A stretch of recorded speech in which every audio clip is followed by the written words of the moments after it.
We have our CBS News transportation correspondent, Kris Van Cleave, now, who is there on the ground in Cincinnati.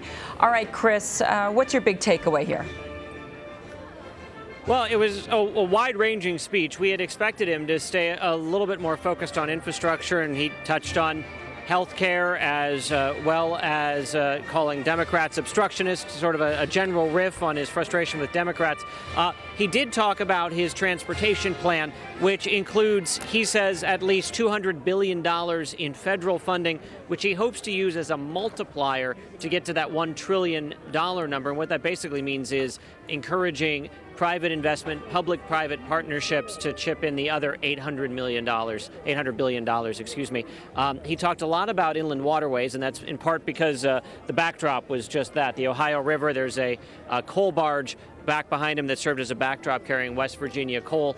The inland waterways move an awful lot of goods to market. We were talking to a farmer here in Kentucky, just across the Ohio River from where we are in Cincinnati, and he was saying every time there's an issue with a lock or a dam between here and Point South, that means it's more expensive for him to send his crops to market and more expensive to get the fertilizer he needs to grow them. So every time there's a problem, he pays more. He says it's time. He'd like to see people stop talking and start doing something, and that's a very common thread, I think, through most of the people who are in the crowd here today, too, is that they would like to see some action. People have been talking about rebuilding infrastructure for years. The question is, can this plan get any further than President Obama's plan did?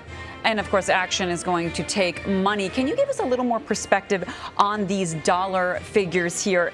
The $1 trillion, the $200 billion from direct federal funds. I mean, is that a lot or is it not enough given what he's proposing he wants to do across the country? Well, you know, the infrastructure backlog in the U.S., if you were just going to do all of the work on dams, you've got billions and billions of dollars of backlogs just to fix the interstate water issues. You're talking about trillions of dollars a year to restore infrastructure. So it depends on what you mean by restore, I suppose. $1 trillion goes a lot farther than not spending the $1 trillion, certainly. The way his plan seems to be set up is about $200 billion in direct federal funding, and then the rest would come through incentivizing private investment in the infrastructure system. Some of that would be encouraging tolling and other projects where the private sector could fund the project and people pay for it either in user fees or revenue streams. And in fairness to the president, there is room to expand public-private partnerships in the U.S. They're only about 1% of infrastructure projects. In Europe, they're closer to 10%.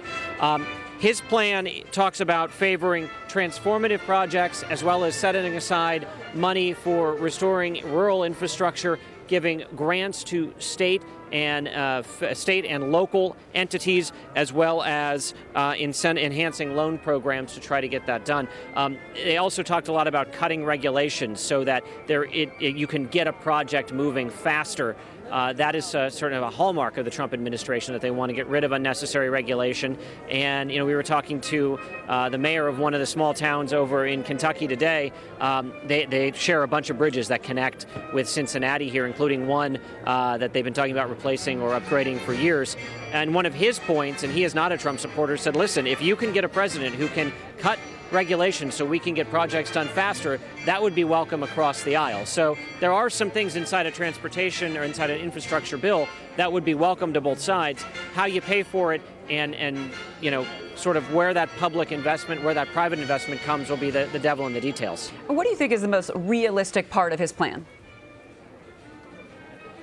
Well, so on one hand, this is a fairly bipartisan issue that the U.S. needs to address crumbling infrastructure. So on some fundamental level, you would think there's room for agreement. Now, you have to factor in all of the politics in Washington right now and where the two sides, the Republicans and the Democrats, stand on all of the other issues and whether or not that's going to play into this. But if you're looking at cutting regulation, there's probably room to do that. Direct federal investment, that $200 billion, that could have a possibility. The public-private partnerships are likely to be controversial. They're only legal in about 35 states, so you have 15 states that may not be able to benefit from that at all.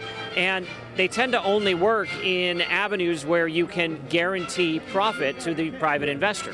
So think about toll roads, airports, perhaps rail systems. But they may not work to restore, say, Flint's water system here on the inland waterways, There's been a debate for decades about making the barges and the boats pay a toll to access the waterways. That's been really unpopular from the boating industry. So there's a lot of things that could slow this plan down, aside from all the other politics in Washington. All right, it'll be interesting to see how this all plays out. Thank you so much, Kris Van Cleave, on the ground for us in Cincinnati.